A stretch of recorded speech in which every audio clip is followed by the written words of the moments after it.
I was that person who said, this is just who I am. This is my life. I'm going to always be. I was homeless. I was, sleeping under the hammock bridge on a bench.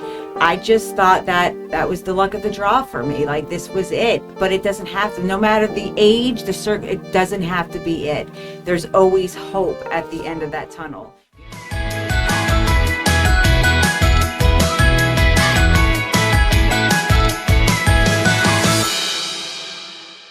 Hey folks, this is Thaddeus, and I am at the Flagler Voice studio.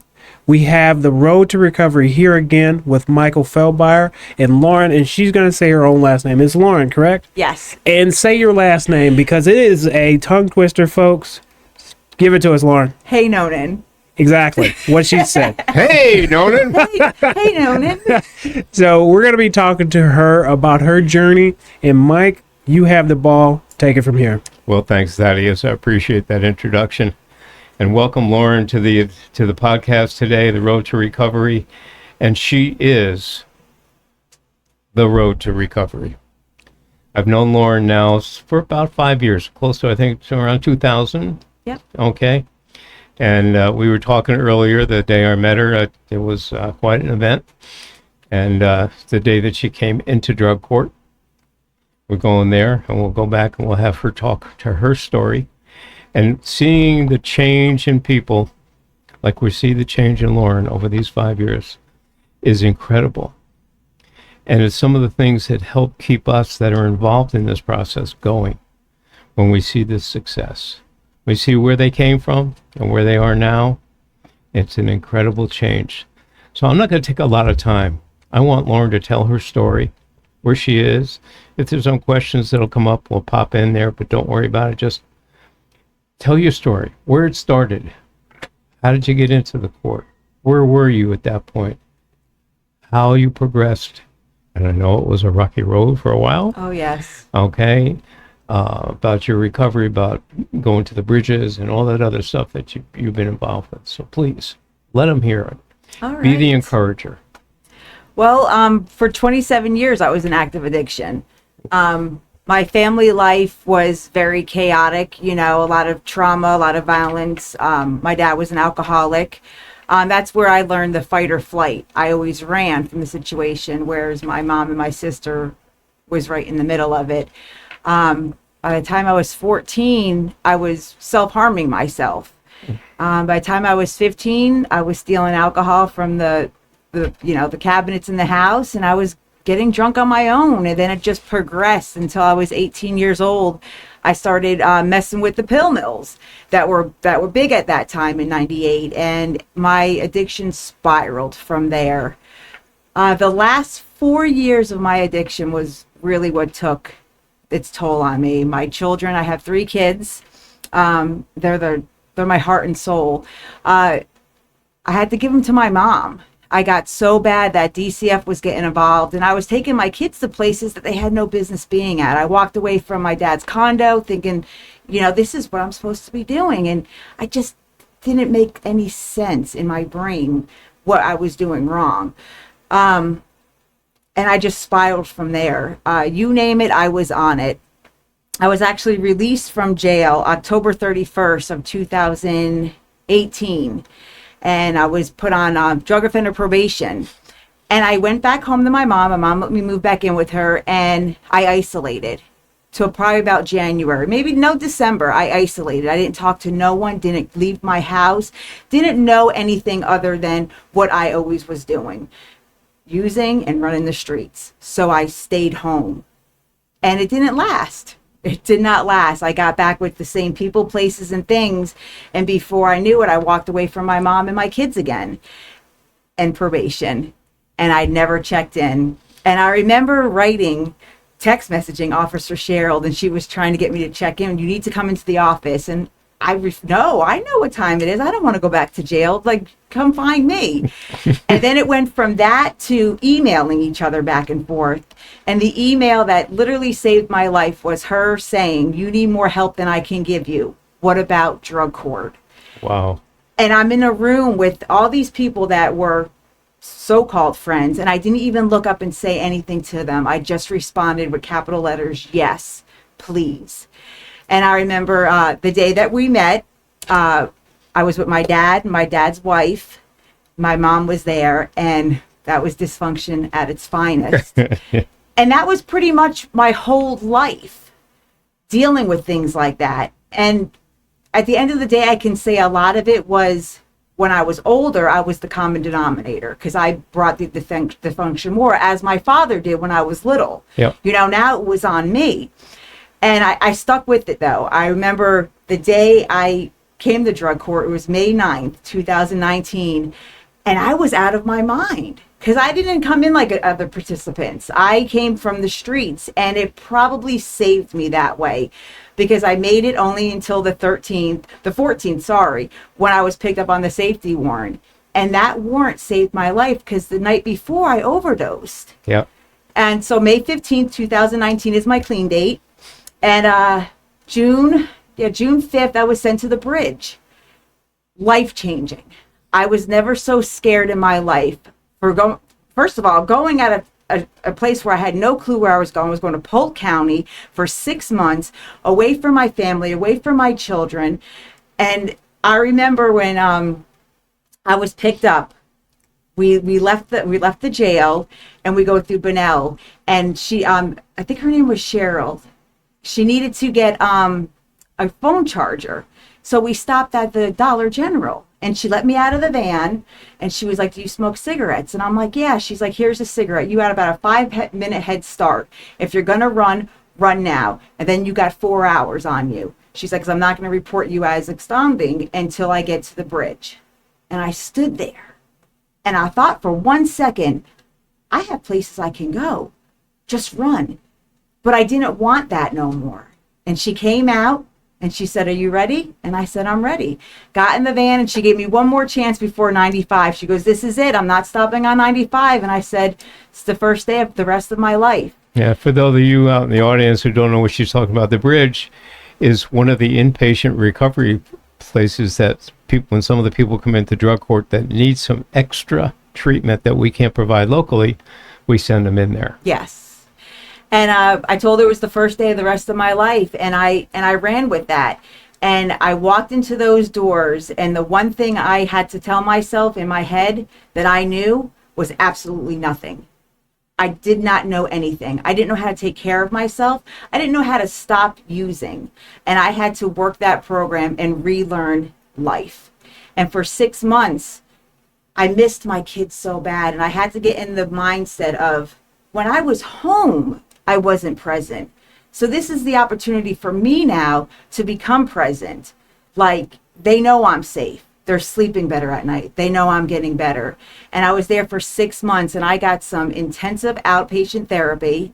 I had a lot of inpatient therapy, and the groups, like every minute of every day was accounted for. And I relearned everything from the simplest things as putting my clothing away, making my bed in the morning, keeping my room clean. I needed to learn that because I wasn't doing any of those things. And then I learned how to just love myself. Because when I went to the bridge, you weren't allowed to do, you took a shower and that was it. There was no blow drying your hair. There was no flat ironing. There was no makeup. You were as you were until you got into those phases where they gave you those special gifts. And I learned to love myself. I remember the first time I looked in the mirror and I was at the bridge, and I liked who I saw staring back at me, because for 27 years I didn't. I hated myself. And then I always questioned, why does my mom love me? My children, I don't deserve them, but they did love me. And Yes, they did. And the problem was I didn't know how to accept their love because I didn't know how to love myself. And the program taught me that. When I was sent away, it taught me that. And I remember when I came home, I did exactly what I was supposed to do. I made a meeting. I got connected. And I was doing everything that I was supposed to do in drug court. I went to all my groups. I went to all the meetings I was supposed to outside. I did my one-on-ones. And it kept me busy. That's one thing about drug court is it's very time-consuming. Oh, yeah. But that's life. In general, like, you're constantly busy. And if it wasn't for the things that I learned at the bridge and through drug court, I wouldn't be where I am today. I wouldn't be able to handle some of the things that get thrown at me. You know, my recovery wasn't always easy. You know, I lost both of the father of my children. I stood there and I watched my oldest daughter sign her father off of life support because of an overdose. And 32 days after that, my other two kids' fathers overdosed and died. Mm. And if it wasn't for the program that I had and for you and Mr. D and the women in NA, I wouldn't have made it. And I did exactly what I was supposed to do. I sat with my emotions. I shared about my emotions, because in active addiction, that's what we want to hide. You know, the problem was for me, the pain I had inside. And my solution was to numb it. And until I was able to heal the trauma and learn how to forgive, not for anyone else but myself, Right. I would have never gotten to where I am today. And it's amazing where I am today. And it's because of this program. Like, if I wasn't given this opportunity, I can hands down 100% say I'd be dead. I wouldn't be here right now. That's incredible. It is an incredible positive story.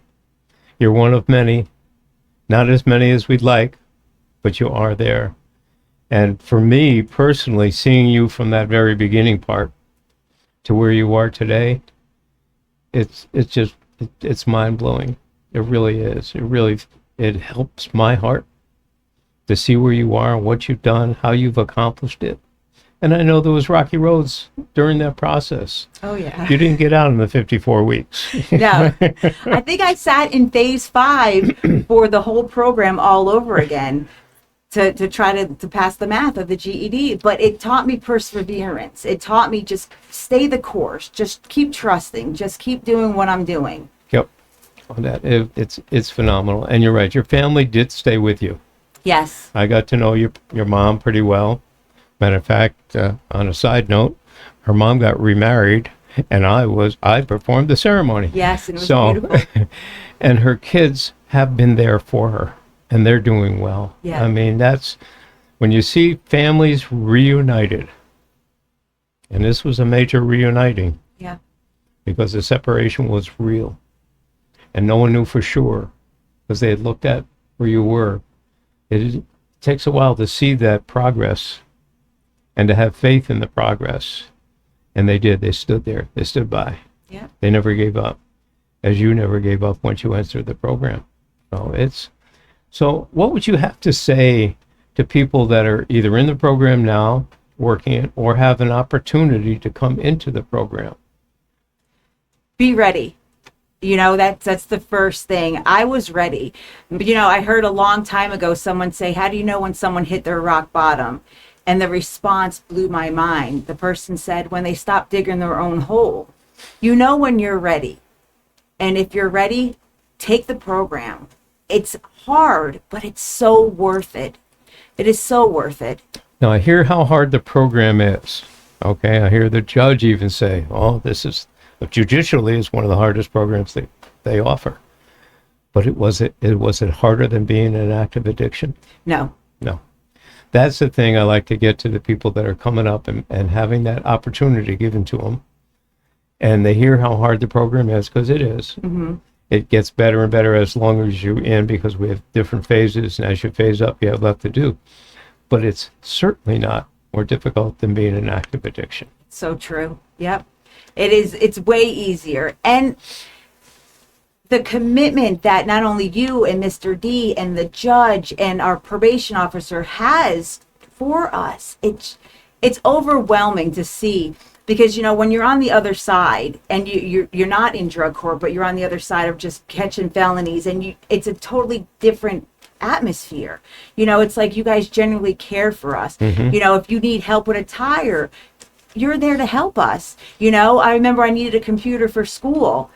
You helped me with the computer. And it's overwhelming because, you know, when you're in active addiction, everyone always wants from you. Well, I'm not going to, you know, like, you don't realize, like, participants, oh, I don't have a ride to a UA. Well, I'll give you a ride. Well, what do you want from me? Nothing. I'm here to help you. It's so hard for us to wrap our head around in the beginning that people genuinely care and just want to help. Yeah, I've noticed I've been doing this now for about 12 years, and I've noticed a lot of times in the beginning, a new participant will come in.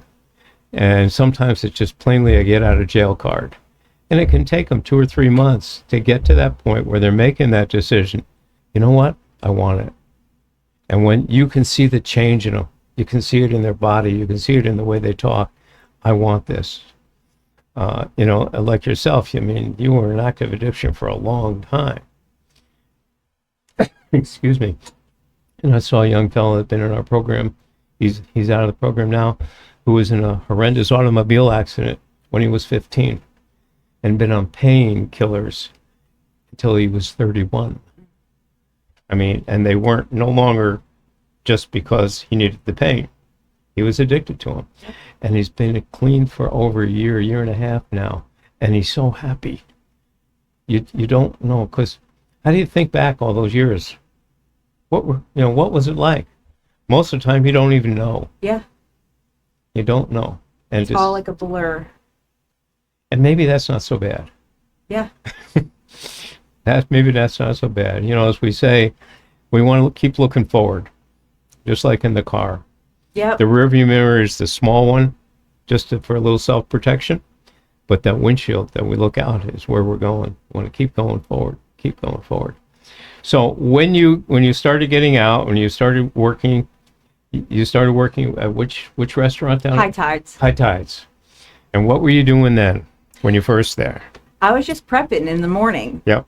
I was prepping in the morning, and I've been there going on 5 years now. March will be 5 years for me, and now I'm the kitchen manager. So, Yep. big change. Big change. Big I change. cook. I work the line. I'm the fry cook. I prep in the morning, and I manage the kitchen. And it's all because I had to get a job. And I wake up loving where I work. I love the people, the atmosphere. The heat can kind of get to you, but I love it. Yeah. And having to get a job is part of drug court. When you get going from phase 2 to 3, you have to have a job in order to move up. So there's different requirements. We have 5 phases, and there's different requirements in each of those phases to move to the next one, until you get to the last one, and then you get to graduation. And we were blessed this last week because we had a drug court graduation. We had 4 of our current participants graduate, and Lauren was our keynote speaker, and she did a phenomenal job. Thank you. She really did. And that was a job of encouraging the participants that are still in the program. Look, it can be done. Yep. And you didn't hold back. You told them where you were originally, so they knew that what they were looking at was not what they would have seen going back that time. Oh yeah. Yeah. So it's just great. It's just great. So I'm encouraged. I'm glad that you're out there encouraging people. You're willing to do things like this. Do you go out to like Project Warm or any of those other places to speak? I go to Project Warm. My service commitment through NA is Epic. Okay. So the first of every Wednesday of the month, I go to Epic and I bring a meeting there in St. Augustine. Okay. Yep. And then anytime I'm asked to share, I always say yes. All right. That is phenomenal. That's phenomenal. Well, I can remember the days, you used to come to a meeting at my house Yep. and at our church. So I know you go to the meetings. I know you participate in it. You've always been an encourager. There were times that I could look over and say, there's been a bump in the road. Yep.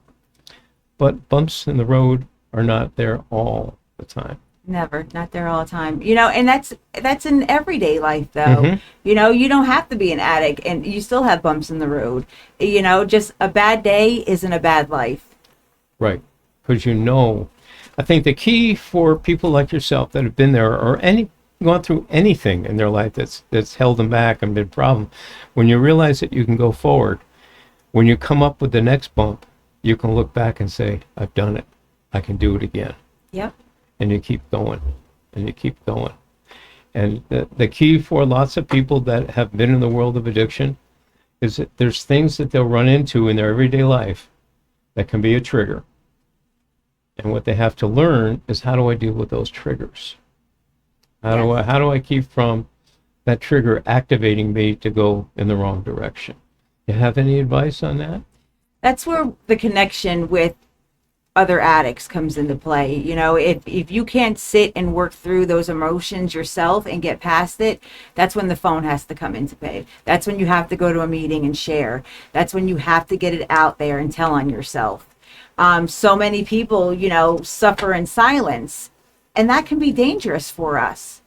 Yeah. We have to get comfortable being uncomfortable, and sometimes emotions for us are very uncomfortable. I still am working on being vulnerable when I want to cry. The first time Dwayne ever seen me cry was probably a few months ago, and he was like, he didn't know what to do. I scared him because he was like, oh no, she's crying in front of me. I'm getting more vulnerable because emotions are hard for us. Yep. For 27 years, I was cramming my emotions down, and now I got to figure out like anger, fear, jealousy, you know, sadness. And it's a beautiful thing though. Emotions are there to tell us, hey, something is wrong. Something's not right. We need to balance. And the phone, you know, I always tell people it was easy for us to call someone we didn't know looking for that stuff we wanted. It's got to be just as easy to pick up the phone and ask someone for help. But it's sometimes very difficult. It is very difficult. We all difficult. find it difficult to ask for help. And it's not difficult. I think it's more we feel that we're bothering someone. We're scared to be vulnerable, and it's we don't have to feel that way. And I always hear this all the time, and it does. And because when people call me up and they're struggling, I'm helping them, but in return they're helping me too. You know, and if we can understand that and we can get past that fear, it gets so much easier. Definitely. Service, helping people is a real key. We have it in drug court. I think we need to work on a little bit more. Our community service that is a requirement for all the participants.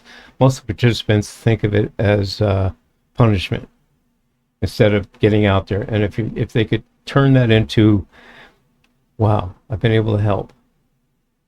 That gives you that positive feeling. Yeah. And helps you go on to the next thing. So community service is an important thing. Whatever it is, we all have gifts, we all have talents.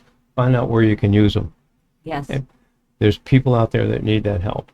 There's people out there that need that help. And as you're listening to this broadcast, you know, the Flagler County Drug Court Foundation currently is a 100% volunteer organization, and we do need help.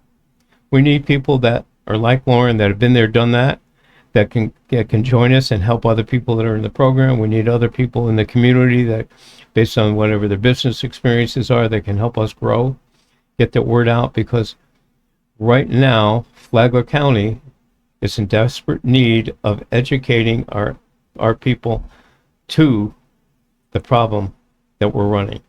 For 4 or 5 years, we've been the top, from the 2nd to the 10th highest overdose county in the state based on population. We were the #1 death county based on population for a while back then too. And so we have to wake up our community. Yes. And let them know people need our help. Okay? This isn't some Hollywood movie, and you folks that are listening to this, you're going to probably hear this statement over and over again. But we're not a Hollywood movie in some back alleys of New York, Chicago, LA, Dallas. It doesn't matter. We're in every neighborhood in the entire county. Most of the overdoses happen in Palm Coast, which most people think, nah, it's got to be someplace else. But no, it's here. It's in the beautiful community. So we got to be aware of it. It could be in the house across the street from where you live. I know it was in the house across the street from when I moved in. Yep. We get there. So those are the kinds of things that the community has to be aware of so we can move forward. Stigmatism is a big word. And stigmatism will keep somebody in addiction. Yep. Okay? Because if I kept saying, if I went to Lauren and said, back in those days, you'll never make it. You're always going to be one of them. You're just going to, after a while, that's what you believe. Exactly. So we have to understand that #1, addiction is a medical disease. But #2, most of it comes from early trauma, covering the pain. Some of it comes from the medical time, and we go from there. Question. So Mike was talking about how you were a keynote speaker, which awesome. You're killing it here, by the way, but awesome that you were able to get out there and do that. the audience is curious, specifically for a person who's been an addict for a long time. What words did you share in your keynote speech, and also just in general, of encouragement to that person who's been struggling for a long time? Trust the process. Give yourself a break. You're starting something new that you've never done before. When I first started this journey with drug court, I didn't know anything. I didn't know what the meetings were. I in jail, I went to NA meetings and AA meetings, but I was that one that sat in the back with my hands crossed, like, yeah, right. They're having fun, clean and sober. Like, no way. So trust the process and give yourself a break. It's not always going to be an easy day, but it gets better, and just stay the course. Yeah, that's super important. I feel like, especially for somebody who's been addicted for a very, very long time, they might have gotten to a point where they're just like, is it even possible? I've been addicted, you said 27 years. 27 years. Yeah. And so to imagine, like, most of this person's lives, they're like, this is just who I am now. But you're saying that there is still hope. I was that person. Like, I was that person who said, this is just who I am. This is my life. I'm going to always be. I was homeless. I was, sleeping under the hammock bridge on a bench. I just thought that was the luck of the draw for me. Like, this was it. But it doesn't have to. No matter the age, it doesn't have to be it. There's always hope at the end of that tunnel. Just keep going towards that light, and it gets easier as you learn. It's a learning experience, because all I knew was the streets. All I knew was my next one. I had to, when I say relearn everything, I had to learn how to become a productive citizen of society, because I was that one who broke the rules. I didn't care if you were telling me to do something. I was doing the total opposite. Law enforcement, they were pulling me over every day, and I was, why are you messing with me? I wonder why they were messing with me. They were doing their jobs, but I was so out of it that it was them. It's not me. They're just being bullies. So it's just to stay the course and know that if it happened for me, it can happen to you. Now, I want to bring you back in, Mike. I saw you were writing something. I don't know if you wanted to make a comment, but I would like you to address your Club 100, and also you have the Ride for Recovery coming up. Yeah? Sure. Club 100, there's so many great nonprofits in Flagler County. It's tough raising funds. So we decided this year we'd try for what I call the Club 100. That's trying to get 100 local businesses and or individuals, but mostly businesses, to commit to $120 a year. That's $12,000 if we got 100 businesses to do that. That would be a major part of our budget without straining our life. Because when we do run fundraisers, there's a lot of work, and there's so many conflicting fundraisers out there. We do have one coming up November 2nd. It's our Ride for Recovery. We've done this several years now. It's for any vehicle that can maintain 45 miles an hour or more. So whether it's one wheel, two wheels, three wheels, four wheels, we don't care, even though the flyers will show you pictures of Jeeps and motorcycles. We're going to start off at Texas Roadhouse. We're going to end up at the 2K Ranch out in the Mondex. We have a pig roast. We have music, games, all kinds of fun. It's a great day to come out and join us. And if you want more information, get a hold of me. You can reach me at 401-864-6997. Or you can reach me on email at mfeldbauer, that's F as in Frank, ELD as in David, B as in boy, AUER, @gmail.com. And we'll be glad to answer any questions. We're looking for people that want to participate. We're looking for helpers. And we're looking for sponsors. So anything that can be done to help us, we want to do that. Audience out there, I want you to throw a comment in the comments for Lauren, telling her how she did an amazing job, and also tagging people. Maybe just send it to your friends list. Maybe not necessarily tagging them to say, hey, listen to this because you're addicted. But those people out there that are part of your life that have been struggling with drug addiction, alcohol addiction, anything like that. And Lauren, she has an amazing story of 27 years of addiction. I I've never met anyone that had an addiction that long, and now she's really making an impact here, but not just her keynote speeches, but she's just had this amazing transition of even having the job there at was it High Tide, just starting there because she just had to get a job as part of drug court, now to running the kitchen as the manager, which is super cool. So there is hope out there, folks. And if this podcast didn't give you that, then you guys need to reach out to Drug Court Foundation itself so you can get more of those stories, so that you can really have that as part of your understanding and your awareness. There is always hope. As long as you're alive, there is hope. That's exactly it. When we took on the job of distributing Narcan, our philosophy was they can't recover if they're dead. So Yeah. we want to get it out there to as many people. And that's another thing that we do. And we talked about that in a previous podcast. And we'll bring it up again in the future. So yes, we want people to survive. We want them to give them that chance. And we know there's many people that go through recovery that fall out 5, 6, 7 times. As long as they're willing to keep trying, one day they're going to get there. Yeah. And we want to make sure that whatever they need, if we can, we want to make sure they have what they need to do that. That's awesome. Yeah. So guys, make sure you smash the like button on this video, share it. And if you really like it, I want you to go over, because there's always that option to like it, but if you hold that down and go over a little bit, there's the love button. That's what I want on this video, really just to show how awesome of an episode this was with Lauren and Mike.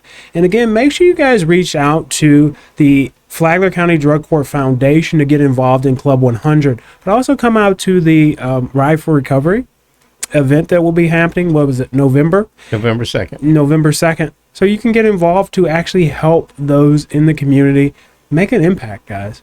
So again, this has been Thaddeus, Mike, and Lauren on the road to recovery. I was about to say the ride to recovery, because I just said There's an R there. This is the Road to Recovery podcast, which is sponsored by the Flagler County Drug Court Foundation, and we'll see you next time, guys.